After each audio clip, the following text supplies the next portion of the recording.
Bom, gente, aqui é o Leão, bem-vindos a mais um vídeo, são novos, sejam muito bem-vindos, né, nesse Sinal Aranha, nesse canal aqui, né. E vamos falar, né, finalmente chegou o grande momento, né, da saga do Homem-Aranha, né, o volume 7, que no total é o volume 31, né, que esse volume reúne, na verdade, né, Web of Spider-Man, Amazing Spider-Man, 263, Peter Parker, The Espetacular Spider-Man, 100 e Marvel Up, né, 150. Que nessa edição, basicamente, galera, rola de tudo aqui.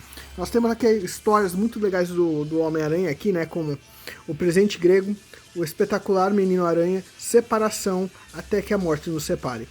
Basicamente, temos nessa edição o fim, de fato, da saga do uniforme alienígena, como fala, que é onde vai ter a cena icônica do Peter tirando o simbionte nos sinos, né, que o simbionte fugiu do queijeiro do Quarteto Fantástico, vai vir pro apartamento do Peter vai enfrentar ele junto com umas cópias dos Abutre ali, tudo ao mesmo tempo para conseguir tirar o uniforme alienígena. Tem a separação do casal Homem-Aranha e Gata Negra, né, então um momento muito importante na cronologia do Homem-Aranha. Isso aqui vocês não têm ideia, né? A primeira história aqui sendo o Presente Grego, né, basicamente, é uma história bem divertida, porque na realidade, né, é um crossover do Homem-Aranha com os X-Men, e ela refere a uma história clássica do Homem-Aranha que já passou, que nada pode parar o Juggernaut, né, que é, na realidade, que é o Juggernaut nessa história, ele quer, na realidade, agradar um amigo dele, então ele pega meio a pedra de Sidorak ali, ele acha outra e dá para um amigo dele, que é o que dá poder para ele, então ele passa metade do poder dele pro cara. Então, já vê o B.O. ali que o Homem-Aranha tem que lidar nessa história. Que é escrita pela Louise Simonson, desenho do Greg LaRocque, que aqui já tem as vizinhas do Peter, né? O fanático já querendo ir pra cima ali tem um amigo, vai pegar ali o negócio, passando pro amigo, os X-Men meio que ali, e o Homem-Aranha tendo que lidar com, né? O cara, mesmo com o fanático metade do poder, ele tendo metade e o Homem-Aranha tem que lidar com isso, já é um B.O. do caramba, né? O Homem-Aranha e os X-Men lidando com essa situação, né? Que basicamente é uma boa história, divertida. O Homem-Aranha tendo que lidar com essas situações, né? E aí nós vamos pro Espetacular Garota Aranha, né? Que é a segunda edição aqui. Que, cara, basicamente é uma história que eu gostei. Esse personagem é meio que um sidekick do Homem-Aranha, né? Hoje em dia, né, podemos dizer que é um cara que foi inspirado no Dr. Octopus, é um garoto. Ele tem continuação em outras edições aqui, do Grosso e do Homem-Sapo, lá mais futuramente, mas é um personagem que é meio paródia, né? O Espetacular Menino Aranha. Essa história aqui é escrita do Tom DeFalco, desenho do Roy Franks, né? Que é é uma história divertidíssima, né? Então o cara querendo inspirar no Homem-Aranha, tentando, vamos assim dizer, se inspirar no personagem, no Homem-Aranha e tudo mais, né? O Homem-Aranha já dando uma estreada na Gata Negra, o Homem-Aranha lidando com o último enfrentamento dele com o Doente Macabro, né? Ele tá meio reflexivo sobre isso. E você tem o Menino Aranha entrando de bandeja nisso. E o que também é legal, porque simplesmente você tem meio que a situação que o Peter tá aqui nesse momento, que o Peter e a Mary Jane estão meio que junto com o Harry e a Alice, que o Harry e a Alice são casados e vão ter um bebê, né? Então já tá nesse momento mais interessante do personagem, né? E o Garoto Aranha, inspirado no Homem-Aranha, entrando nessa diversão ali, né? E o Homem-Aranha meio, porra, não vou deixar o garoto também nessa, né? E aí nós temos aqui sim, essa história é boa, hein? Que é simplesmente a separação, que, ó, isso eu te falo, né? Que é escrita pelo Al Milgrom. É escrita pelo Al Milgrom, desenho do Jeff Eastwood e Vicente Coletta, que é a história simplesmente que nós vamos ter. Aqui ó, o pesadelo do Homem-Aranha, aqui ele no pesadelo, o simbionte indo lá. Mas é interessante porque aqui a gente tem o Flash com a namorada dele, tendo problemas, né? Que a gente vai ver que o Flash tá tendo um relacionamento escondido meio já com a Beth Branch, a primeira namorada do Homem-Aranha, né? E o Homem-Aranha meio que vindo isso. E a Beth é casada com o Ned já, então tá tendo uma traição ali das duas partes.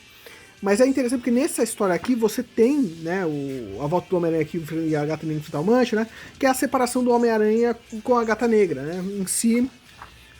Você tem meio que uma vingança do rei contra o casal e meio que ele consegue, mas o Homem-Aranha ele dá também um ultimato, ele dá uma, o rei tem um confronto, né, e aí você tem uma situação que você tem de fato a separação aqui do casal, né.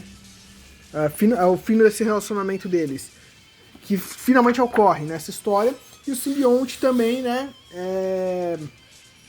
voltando pro AP, vamos assim dizer. E aí nós temos a próxima história, que é Até que a Morte nos Separe, que é uma história também muito importante para a cronologia do nosso querido Cabeça de Teia, que é nosso Cabeça de Teia aqui, que é escrita pelo Luiz Simone e do desenho do Greg LaRocque, né? Que é um momento, sim, que ó, agora sim você tem o Homem-Aranha, o Rei voltando com o simbionte nessa edição, pro simbionte pegar ele pra voltar, e os abutres aqui, o Homem-Aranha tentando tirar o simbionte, tentando tirar o QG, o simbionte atrapalhando ele, né? Pra ele não conseguir chegar também. É uma briga aqui, triplo, e aqui a gente já tem meio que um foreshadow aqui da Tia May querendo um chapéu, a Mary Jane tentando falar com ela, tendo uma coisa que conversa que a Tia May tá brigada com o Peter aí, né? Não estão se falando, o simbionte aqui sacaneando o Peter pra ele não chegar de novo. A história culmina realmente num momento muito importante, que é simplesmente o grande momento que o simbionte e o Peter, né, já tiram. Aqui é importante porque muita gente acha que o simbionte também é maligno. Errado.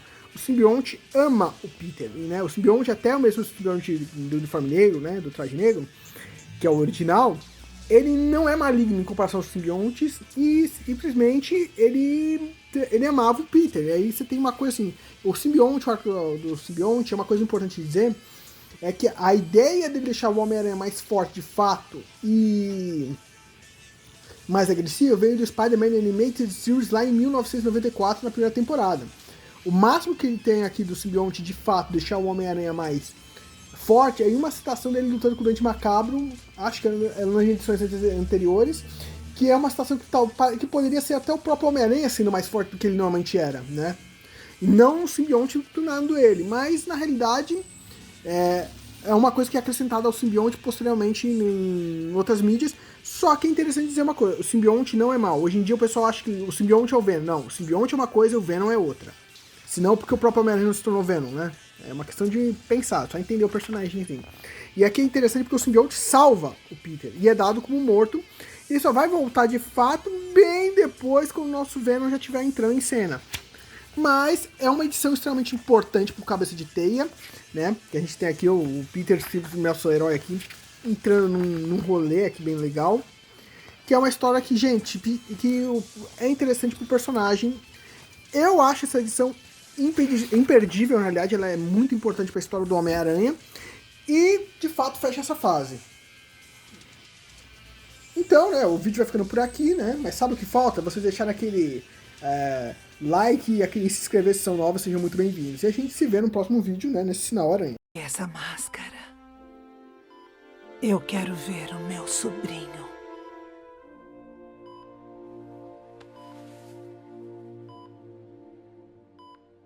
Sabia?